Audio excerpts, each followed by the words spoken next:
dan kita masih bersama dengan Pak Denny Hidayat, Sekdiskominfo Kota Makassar. Tema kita untuk hari ini masih terkait akselerasi transformasi informasi digital di era next normal, ya. Nah, smart listeners, pandemi COVID-19 ini telah mengakselerasi transformasi digital di seluruh aspek kehidupan. Nah, selain itu untuk menjalani tantangan baru dalam bekerja dan beraktivitas, penerapan teknologi informasi dan komunikasi atau TIK ini menjadi tulang punggung dalam keseharian dan pekerjaan. Nah, Presiden Jokowi juga mengatakan untuk momentum pandemi ini memang harus digunakan untuk mewujudkan digital government, kemudian digital ekonomi, digital infrastruktur, dan juga digital society. Tadi seperti yang saya informasikan, tadi saya sempat bertanya ya dengan Pak Denny tadi terkait digital society ini ya, untuk pengembangannya, untuk percepatan digital society untuk Sulawesi Selatan khususnya Makassar ini, apa yang memang harus dibenahi, Pak? Baik, dan untuk regulasinya sendiri itu apa-apa saja? Salah satu yang menjadi fokus itu adalah salah satunya adalah regulasi, Pak. Ya. Apa yang harus dilakukan, Pak? Dalam meninjau aspek regulasi dalam konteks bagaimana digital society misalnya, kita harus melihat yang jelas ada kepastian di dalam sebagai fundamental daripada regulasi tersebut. Jadi kepastian. Kemudian jaminan keamanan misalnya itu harus kita sudah sebutkan di dalam regulasi digital society. Kenapa? Karena ruang-ruang terjadinya perundungan secara digital ini juga mungkin akan masuk ke dalam sektor digital society. Apa yang menjadi pertimbangan tadi seperti kepastian, kemudian jaminan keamanan? Ya, misalnya jaminan keamanan dalam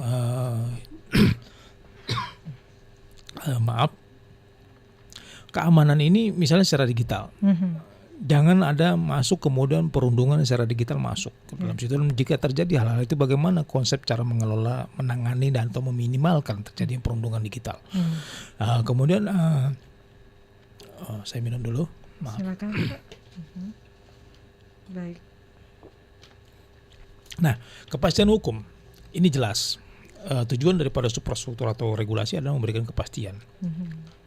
Kalau melakukan ini, berarti konsekuensinya ini. Kemudian juga kepastian ini dari pemerintah akan muncul juga. Minum dulu Pak.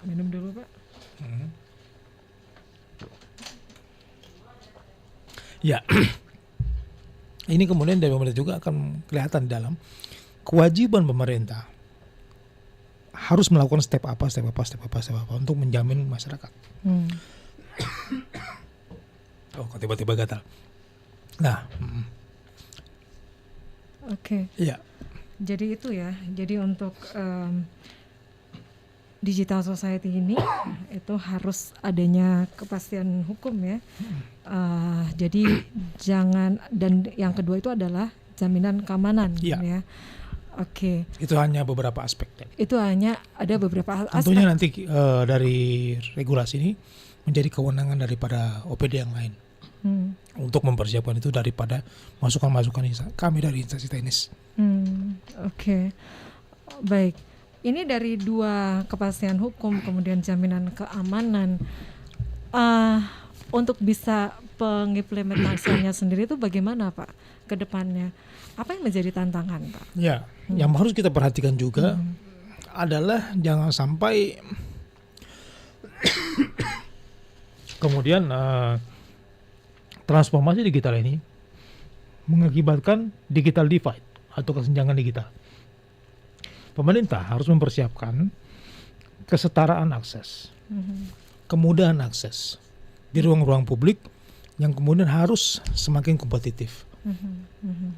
Misalnya kawan-kawan kita yang berada di daerah tertinggal, jangan sampai mereka tertinggal dengan hanya karena mereka berada di daerah tersebut. Artinya apa? Pemerintah kota atau pemerintah nasional harus membuka akses yang semakin luas. Saya kira skenario kemudian palaparing dan lain-lain secara nasional ini sangat menunjang atau sangat berpihak kepada publik, di mana negara harus hadir memberikan layanan tersebut semakin mudah kepada warga negaranya. Ini yang menjadi concern kita. Di pemerintah Kota Makassar pun harus mempersiapkan hal yang serupa, alignment kepada program-program pusat. Apa yang sudah dilakukan untuk saat ini, Pak? Untuk Ya. kemudian akses yang seperti diinformasikan tadi, Pak. Ya, kemudahan akses ini pemerintah kota memberikan ruang-ruang publik untuk akses gratis internet, tentunya secara bertanggung jawab yang kami Gratis monetize internet di ruang publik atau gimana, di Pak? ruang publik. Iya. Di ruang publik yang tentunya tetap harus kita monetize. Jangan sampai ada penyalahgunaan, kemudian juga ada timbul keluhan-keluhan dari masyarakat terhadap pelayanan tersebut. Oke. Ya. Itu ya tadi, Pak. Ya. Jadi bagaimana ekonomi ini bisa bangkit ya, tentunya dengan adanya kepastian hukum ya, jaminan keamanan ya. Kemudian Pak, ini juga Pak, seperti yang diinformasikan tadi ya, ini untuk bagaimana untuk bisa mengembangkan digital society ya. Nah, bagaimana Pak untuk dengan peran untuk bisa membangkitkan UMKM, Pak, khususnya di wilayah ini? Tentunya dengan ada satu program besar Bapak Wali Kota Makassar, yaitu MARVEC, Makassar Virtual Economic Center. MARVEC. MARVEC. Ya, Konsepnya seperti apa ini, Pak? Konsepnya adalah akan transformasi secara digital. Transformasi secara digital UMKM untuk terjun atau melakukan usaha. Di samping usaha luring mereka juga berada dalam jaringan. Misalnya dengan digital. Ya, tentunya di sana ada pembenahan terhadap kualitas produk mereka, standarisasi, kemudian pemerintah kota akan memarketing secara digital. Dan mereka akan terjun ke sana. Dan yang lebih menarik lagi, MARVEC ini bukan hanya untuk di Makassar saja, tetapi positioningnya adalah untuk memarketingi Indonesia Timur. Jadi terhubung gitu Pak, ya, online ya? Ya, jadi kita di Makassar ini untuk next step-nya nanti adalah melakukan satu marketing ke pasar global dari komoditas yang ada di seluruh Indonesia bagian timur. Misalnya ada lobster air tawar, red claw di Papua, itu bisa saja diberangkatkan dari Makassar ke pasar luar negeri. Nah, tentunya dengan memenuhi standar baik daripada hygiene dan lain-lain untuk food safety-nya kepada pasar luar.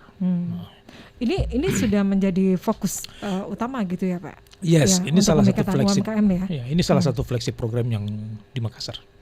Ini diberi nama MARVEC. MARVEC. Oke. Kalau seumpamanya ini memang menjadi fokus utama ya dari pemerintah Kota Makassar dalam hal untuk pengembangan UMKM, Pak. Apa saja yang perlu ditingkatkan Pak agar bisa lebih dikembangkan Pak? Yes. Yang MARVEC ini. Yang pertama adalah tentu secara ini ruang yang pasti adalah yang kita katakan tadi, kita melindungi dari regulasi kepada UMKM. Regulasi. Kemudian yang kedua, kita meningkatkan sumber daya UMKM itu sendiri untuk memenuhi kualitas standar, bagaimana mereka memproduksi, bagaimana mereka melakukan packaging misalnya, kemudian bagaimana mereka bisa fit dengan kriteria-kriteria yang ada di global market. Ini tentunya akan memperkuat SDM, pertama membenahi regulasi, memperkuat SDM, kemudian menetapkan standar yang fit dengan pasar global, pasar digital ini. Nah, saya kira ini kewajiban-kewajiban pemerintah yang harus dilaksanakan step by step ke depan. Dan tentunya political will dari Bapak Wali Kota sudah ada.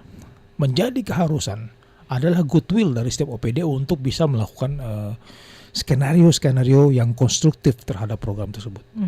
Oke, jadi selain infrastruktur ya, ini sumber daya manusia ini juga sangat perlu dikembangkan ya untuk mengelola infrastruktur IT yang dikembangkan Pak. Yes. Untuk SDM Pak, ini untuk memperkuat SDM, tentu ada beberapa hal yang dilakukan Pak.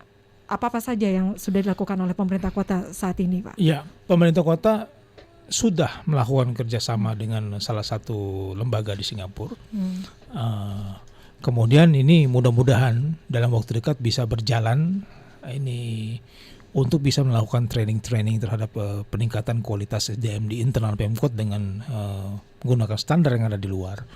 Kemudian juga melalui dinas teknis penguatan SDM, standarisasi SDM untuk misalnya produk-produk tertentu sudah mulai dilaksanakan oleh dinas perindustrian misalnya terhadap itu. Kemudian untuk itu tadi ya Pak, untuk penguatan ekonomi khususnya untuk para pelaku UMKM Pak, selain Diskominfo itu pihak-pihak apa saja yang dilibatkan Pak? Saya kira tidak ada OPD yang tidak terlibat dan tidak ada OPD yang bisa duduk diam. Misalnya ketenaga kerjaan misalnya. Bagaimana mempersiapkan tenaga kerja kita untuk bisa bersaing siap gitu terhadap pasar global. Itu saya kira tidak ada. Misalnya dinas pendidikan, bagaimana mempersiapkan anak-anak kita untuk siap merajai market ke depan karena mereka adalah bonus demografi. Kita di 2030 misalnya. Kalau mereka gagal, pendidikan kita gagal, maka kita akan menjadi beban, menerima beban itu. Tetapi jika mereka berhasil pendidikan bagus, menghasilkan mereka kemudian untuk siap di 2030 sebagai bonus demografi, tentunya Indonesia mempunyai kekuatan yang luar biasa dari segi SDM. Ini salah satu contoh saja dari 2 OPD. Iya. Jadi memang untuk persiapannya itu ada pelatihan-pelatihan yang diberikan ya dari pemerintah Kota Makassar. Semua OPD atau SKPD yang ada di Pemkot harus memiliki tadi yang kita katakan adalah skenario yang konstruktif terhadap program-program ini. Oke, baik. Ya, Smart Listeners, kita masih bersama ya tentunya di Makassar Insight, dan kita masih membahas akselerasi transformasi informasi digital di era next normal ya. Yes. Ini banyak hal yang memang harus dibenahi Pak ya selama pandemi, kemudian untuk pemulihan ekonomi ya khususnya untuk next normal ya. Baik, kita break dulu untuk sesaat, dan Smart Listeners Anda jangan kemana-mana, kami akan kembali